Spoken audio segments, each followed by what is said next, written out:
Will Moses reach the promised land of heavyweight glory and break Mike Tyson's record, becoming the youngest heavyweight champion in history? Well, before we get onto that, let's first talk about the weigh-in for his pro debut. He scaled 248 pounds, which is 17 stone 10 in English money. Now, if you look at Moses Itauma, he doesn't have the broadest shoulders in the world. And you look at him next to other people to get a better sense of this. He's got quite a large head and he's got a compact upper body.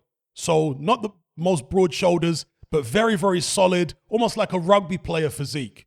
Similar, I guess, to Joe Joyce, although I think Joe Joyce is a bit more broad in the shoulders. Itauma's not, even though he's listed at 6'5", this is what many of the media outlets have said he is over the past few months. He's 6'5". I saw him standing next to Richie Woodall, who is 6'1.5". And Itauma, I don't know whether he looks 6'5" to me. Maybe something like 6'3.5", 6'4". We'll see if he gets a revised measurement on BoxRec.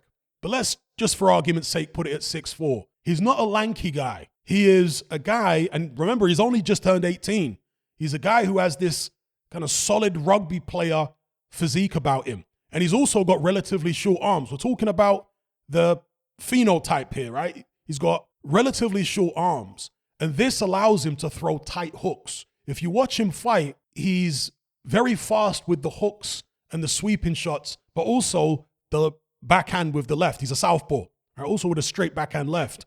So he's got these fast hands, he's got strong legs, he's able to move in and out of range and bounce around the ring. And this is in part down to his physical makeup, where, again, he's not a lanky guy. He's kind of like a stocky, solid guy who has that strong foundation. And as I say, he has the short arms that allow him to work very fast and throw tight shots up close. Now, interestingly enough, a heavyweight prospect in Johnny Fisher, some of you are probably going to scoff at the idea that Johnny Fisher is even a prospect, but we'll leave that for a separate video. Johnny Fisher said he sparred Moses Itauma only a couple rounds recently, and he said Itauma put the pressure on him. Itauma was all over him. This is what Johnny Fisher said. And Johnny Fisher's a guy who normally comes forward. He said he had to box on a back foot against Itauma, okay? Now, if you've watched Itauma's amateur bouts, he switches it up depending on the fight. Some fights, he's coming forward, he's very aggressive. Again, those short shots, fast hands, and getting good angles with his footwork. And in other fights, he's on the back foot, he's moving around, doing his best Muhammad Ali impression, or a southpaw Muhammad Ali. Now, there is something that I've since discovered about Moses Itauma that is a little concerning, I'm not gonna lie, and that is the fact that he only had 24 amateur fights. He's been boxing since the age of 9, so he's no stranger to a boxing gym, but during that time, from the age of 9 to the age of 18, 11 years, only 24 amateur bouts. Now, I mentioned previously that on BoxRec, they often don't list the full amateur record of fighters. And that is the case with Itauma because there's a couple, I think 2 fights that he had as an amateur missing off his BoxRec record. But only 2 fights, right? I think they've got him listed as having 22, where he says he has 24 fights. So yeah, not that much experience in terms of actual contest. However, many of those 24 bouts he had were at a high level. I mean, we're talking about international tournaments and all this kind of thing. Now, if you want to compare his amateur experience to other people, you could look at someone like Lawrence Okolie, who didn't have loads of amateur bouts. You could look at somebody like Dylan White, of course, who had very few. He had kickboxing experience, yes, but in terms of actual boxing amateur bouts, very few. I think Deontay Wilder had about, 30 or something amateur bouts. Anthony Joshua had about 40. Mike Tyson, officially, he had about 20 amateur fights, Mike Tyson. But he had a bunch of other fights which are not listed on his BoxRec. And I'm going to assume that these were off-the-record amateur bouts. Teddy Atlas has spoken about these on his podcast. Perhaps they weren't under the jurisdiction of the local amateur authority or sanctioned by the local amateur authority, whatever the correct wording is. Whatever the case may be, Mike Tyson had more experience in the unpaid ranks than is reflected on his BoxRec amateur page, okay? But there have been other fighters as well. Tim Witherspoon, who was a very good heavyweight back in the days, he only had very few amateur fights. And he turned pro quite young and did well against Larry Holmes in his first tilt at heavyweight title. So the moral of the story, I guess, is if you're good enough, then the lack of amateur experience won't hurt you that much. And again, with Itauma, he is a guy that's been around boxing, sparring in the gyms with world champions and all this kind of thing. And he took up the sport at a young age. I do wonder why, since he took up the sport at 9 and boxed to the age of 18, there are so few bouts there. Is there a lack of discipline maybe with Moses Itauma? Because his brother Carol is a very disciplined guy. I've heard them speaking in interviews about how Carol was the one with the real motivation for boxing, whereas Moses, even though he has talent, he maybe wasn't quite as disciplined. So that's something you got to watch with him. Hopefully, because he's set himself this really difficult goal. Let's be real. This is not an easy thing to achieve. Okay, and I'll come on to that in a second in terms of breaking Mike Tyson's record. But perhaps because he set himself this goal, it will help to keep him disciplined if he lacks discipline at all. So anyway, let's move on to whether he can break this record. I want to be perfectly clear. And I've been clear in previous videos, but people like to edit what they've heard in their own minds and then regurgitate something that is different from the original. I am not saying and have never said that Itauma is going to break Mike Tyson's record. All I've said is he is clearly a prodigy, and I appreciate the fact that he is daring to be great. You see, records don't get broken unless people take risks. You know, they talk about Mike Tyson. Most of you guys, if a young Mike Tyson was around now, let's, rewrite history. Pretend Mike Tyson didn't come up in the 70s and 80s. Obviously, he was a juvenile delinquent in the late 70s, and then in the 80s started boxing and all that kind of thing, right? So let's take him out of the 1980s and transplant him into the current day as a young amateur. Mike Tyson, despite being junior Olympic champion, which doesn't really get that much fanfare, the junior Olympics, even less so back then than it does now, he didn't qualify for the senior Olympics. He never won any major senior international tournaments. He was in a few senior international tournaments and he did win some, but they weren't like, the world championships, the Olympics and so on. He never qualified for the Olympics when he was 18. He got beat by Henry Tillman twice, outboxed. If he was on the come up in the amateur scene today and he'd just been outboxed twice in the Olympic trials and the Olympic box-offs, most of you guys would be saying, he should stay amateur. He should, or even if you were around back then, because Mike Tyson failed to qualify for the 84 Olympics, you guys would have been saying, he should wait until he's 88. Go for the 88 Olympics. No point turning pro now. He's too young. Needs more developing. That's what you guys would have been saying, most of you. But no, Mike Tyson dared to be great. He went for it. And of course, he had the advantage of having Cus D'Amato in his corner, a great professional trainer who taught a style that was far more effective in the professional ranks than in the amateur ranks. He knew that Mike Tyson, being the pressure fighter that he is, would have more rounds to get to people. And being a knockout artist rather than a point-scoring type of fighter, again, his style was more suited for the pros. So, and by the way, Cus D'Amato really groomed Mike Tyson for the pros from the beginning. Yes, they wanted to go to the Olympics and all that kind of thing. Mike Tyson was bitterly disappointed that he failed to qualify for the Olympics, but the goal was always to be pro anyway and become the youngest heavyweight champion in history. And they went for it. And it was an audacious thing to do. And most people at the start of Mike Tyson's pro career, when he was about to turn pro, if you asked most of the boxing public, they would have said, the guy's not going to become the youngest heavyweight champion in history. He just got outboxed by Henry Tillman twice.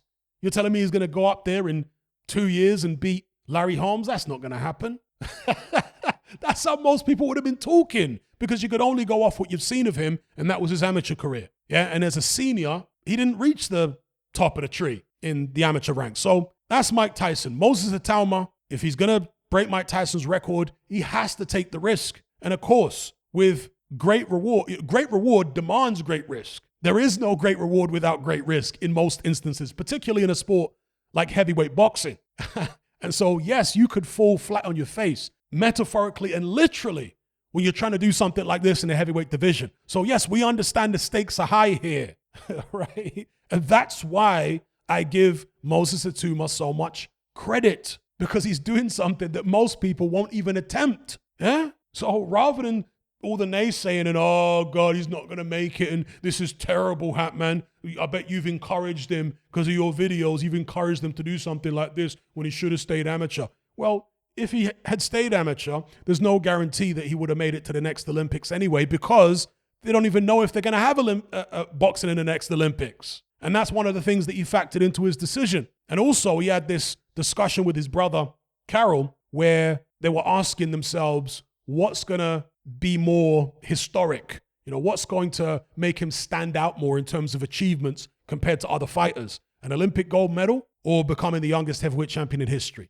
Obviously, it's the latter, because there are plenty of Olympic gold medalists around. How many people can say they're the youngest heavyweight champion in history? Mike Tyson's record has stood for over 30 years. If Moses Itauma is able to break it, how long is that going to stand for? Do you know what I mean? So applaud the young man for going for it, and let's see if he has the ability to make it. His manager, I believe it's George Warren, not Francis Warren. I think George Warren is his manager. He says that they're going to play it by ear. They plan to move him quickly, but if he starts struggling in his step-ups, then they'll slow it down. So yes, they have this provisional goal of making him the youngest heavyweight champion in history, but that's based upon how well he performs, you see? So they're not going to rush him needlessly into extremely tough fights, just randomly and step from a low level all the way up to a high level. That's not what they say they plan to do. So anyway, with regards to the championship belts, Bricktop is in a very good position because, yeah, he's only got one of the belts, but look at the prospects that he has. Look at the contenders he has. He's got Joe Joyce, who many people believe is the heir apparent. They believe that he's the next guy to be champion after Tyson Fury and Alexander Usyk, despite Joe Joyce's age. He's also got Daniel Dubois. He's got David Adeleye, and his business associate, business partner, whatever you want to call him, Bob Arum, has got Jared Anderson. And he's also got F.A. Ajagba. Okay, there might be some other heavyweights as well that they've got. So you look at that, and you look at Alexander Usyk, 35, 36 years of age. Tyson Fury's in his mid-30s as well. They're not going to be around forever. I mean, Usyk really just wants the Tyson Fury fight. Based upon what I've seen him say in recent interviews, he just wants the Fury fight, then he wants to sail off into the sunset. Like Khabib did at UFC? That's the impression I get from Usyk, that he just wants to be like a Khabib. Not like he's copying Khabib, but that kind of idea. The guy's had hundreds of amateur bouts. Undisputed cruiserweight champion, unified heavyweight champion. He don't want to do this for too much longer. He can get motivated to fight the Gypsy King, but after that, I don't think Usyk's going to be around for too long. So long story short, the belts are going to get fractured. And if we can equate it to that scene in Snatch, I was going to say Lock, Stock, and Two Smoking Barrels, it's Snatch, with Bricktop in Snatch, where he says to those guys, "You're on thin ice, my pedigree chums, and I shall be underneath it when it breaks." That's how Bricktop's going to be when the belts get dispersed. He'll be underneath the ice when it breaks, ready to collect belts and heavyweight champions, right? And at that moment, let's say Daniel Dubois gets elevated to full WBA. Maybe Adeleye picks up a belt. Maybe Joyce has got a belt. Maybe somebody else, Frank Warren, has got has got a belt, or Bob Arum or whatever. That's the opportunity that Moses Itauma will be looking for somebody in-house to have a belt so he can go in there, relieve them of it, and make history. So I'm very interested to see how this young man's career progresses. Again, I'm not here telling you he's going to break Mike Tyson's record. I just like the fact that he's attempting it. So let me know what you guys think in the comments below. Also, some of the stuff I've said about his physique. This isn't, and you see, the thing about a fighter's physique is it can reveal why they fight the way they do, why they have certain strengths and certain weaknesses. Normally a guy, let's say Itauma's 6'4", for argument's sake. A lot of guys who are 6'4" have long arms, like really long arms. They can't get the short shots off so effectively up close, right? They're more long range, keep you on the outside. They might have fast straight shots, but maybe not fast hooks, you see?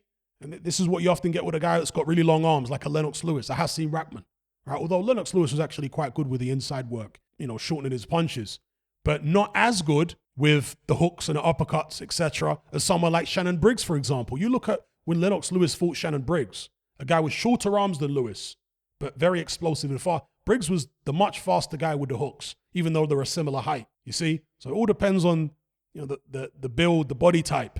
And with Itauma, he's got that kind of compact torso where he can really get speed and fast rotation to throw the hooks and the uppercuts, but also the straight backhand, the straight left is a very good shot from him. And the strong legs that he has. He's able to bend the knees, move around opponents, in a similar style to Usyk, move around, get an angle for hooks and uppercuts, body shots.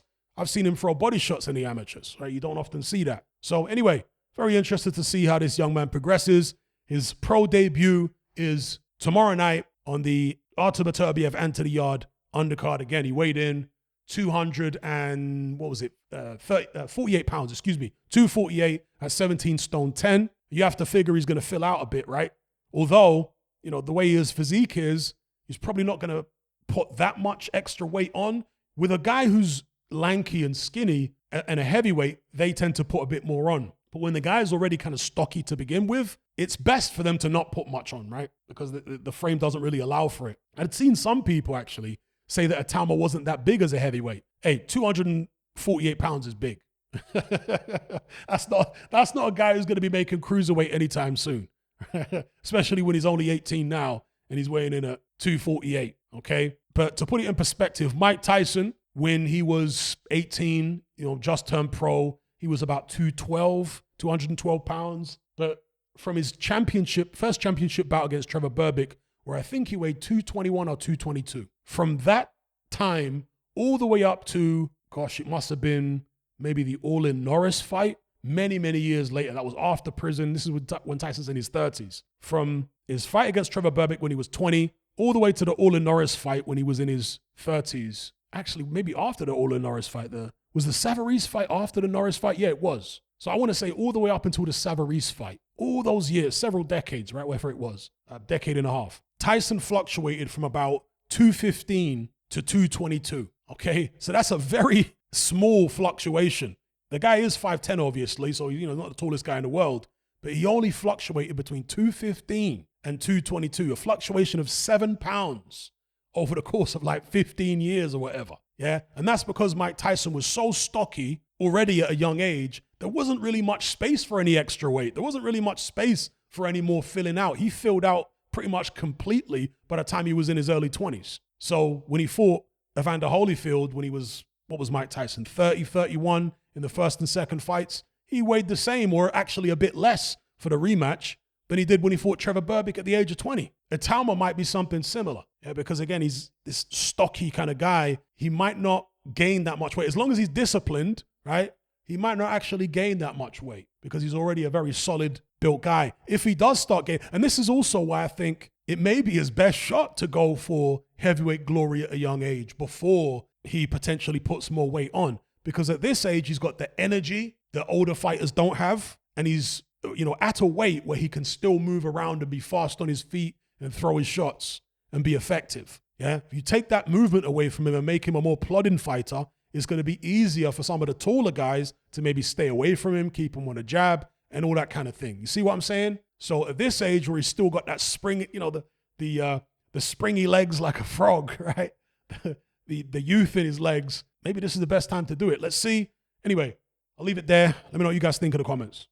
Are you sick and tired of the mainstream mindset? Does the dogmatic conformity and pathological ignorance have you tearing your hair out in frustration? Then don't be alone. Come and join our brotherhood on Patreon. We stand as a beacon of reason against an army of insanity.